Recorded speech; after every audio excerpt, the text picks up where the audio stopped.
Two podcasts in one day? What in the world's going on?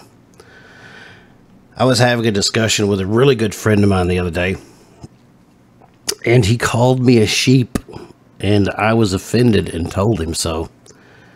And as I was doing dishes today, I realized I might owe him an apology.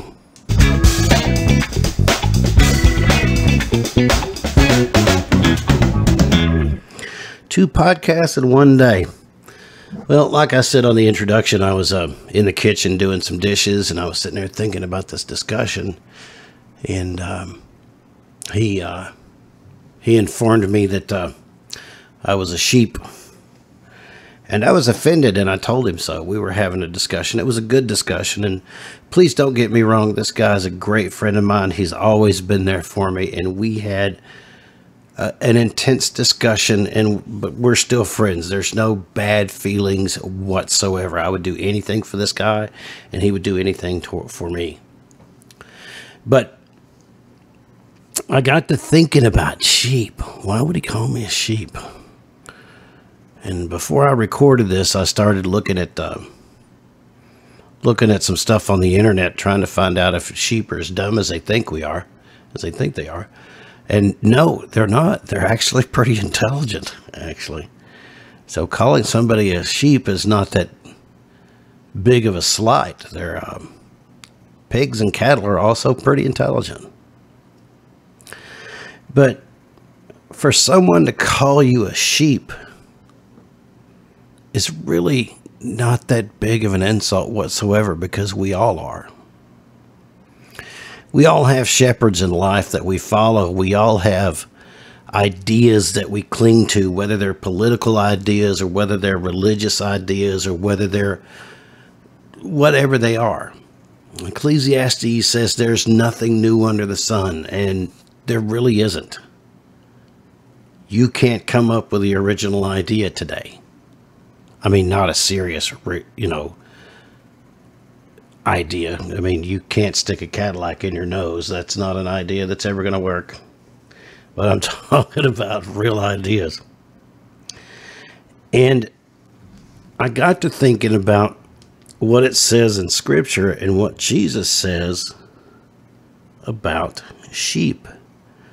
And let me read to you here as soon as I can find it. John 10:11, Jesus says, I am the good shepherd. The good shepherd lays down his life for the sheep.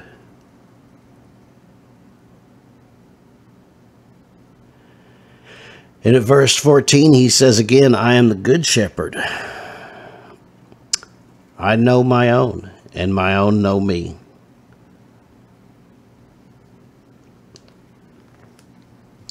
See, we got to talking about evidence and things like that. He watched a movie, and it was Stigmata. It was really about the Gospel of Thomas. And I tried my best to explain to him how the Gospel of Thomas doesn't actually fit with any of the synoptic Gospels or any of the things in the early church history.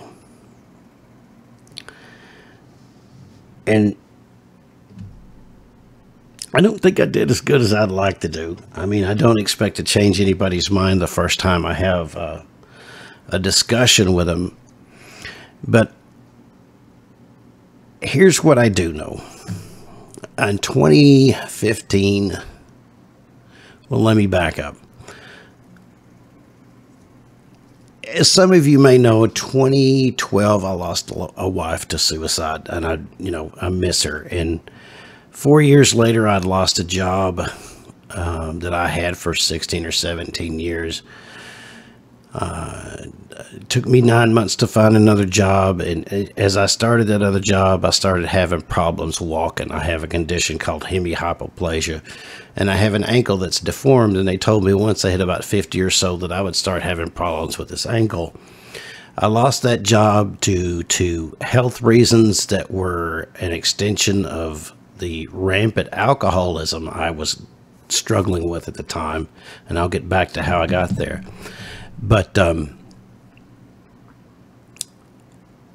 it was 2016, I believe it was, and I had walked off my worship team. I realized I was basically throwing a spiritual tantrum, and I walked away from the worship team, and I wasn't going back to church.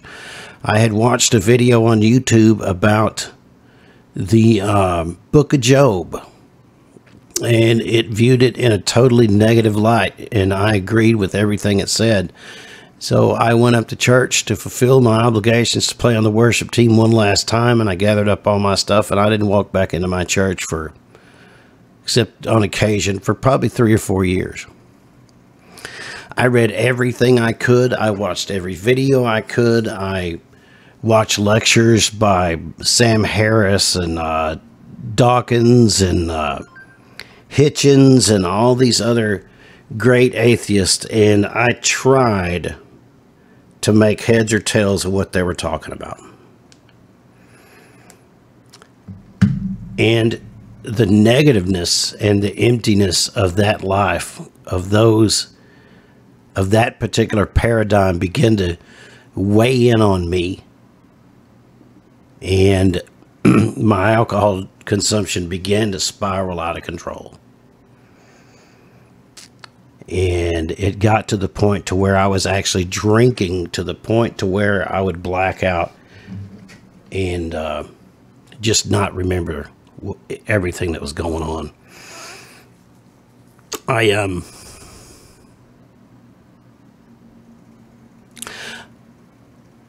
I slowly began to start studying again what people like Malcolm Muggeridge had to say, who used to be an atheist. I began to study what's the guy whose name? Lee Strobel, the guy who wrote The Case for Christ. I began to study what he had to say. J. Warner Wallace, who was not always a Christian, I began to study what he had to say. Anthony Flew, the famous atheist, before he died, as he began to study DNA and discovered how complex it was, he decided there had to be some intelligence behind it all.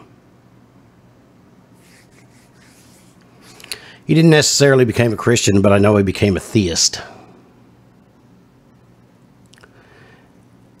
I still kept drinking during all this time, and one day I woke up on my friend's couch, the very friend I'm talking about. It was June 6th,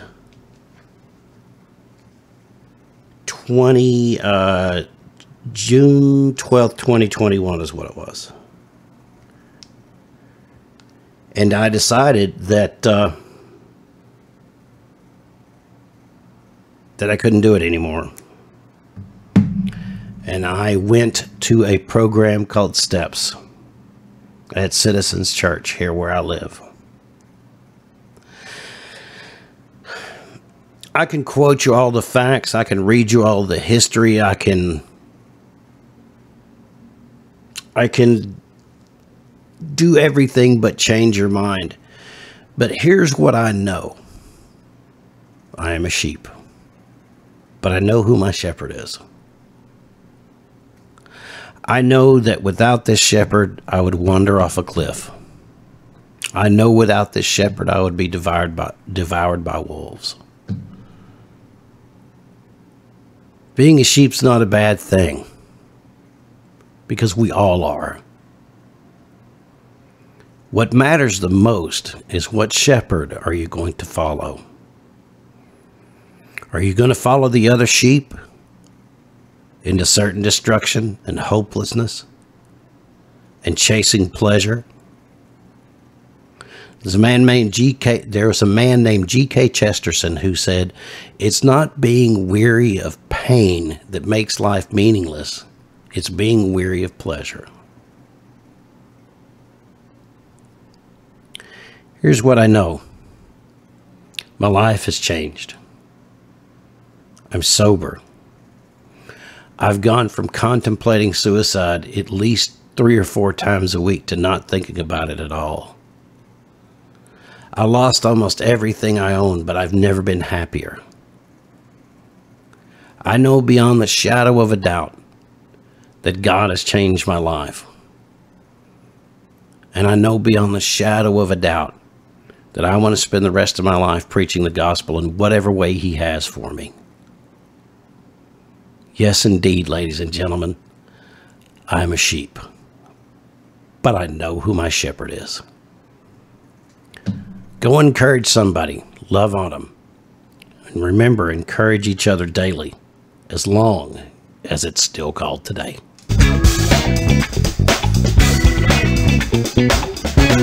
See y'all later.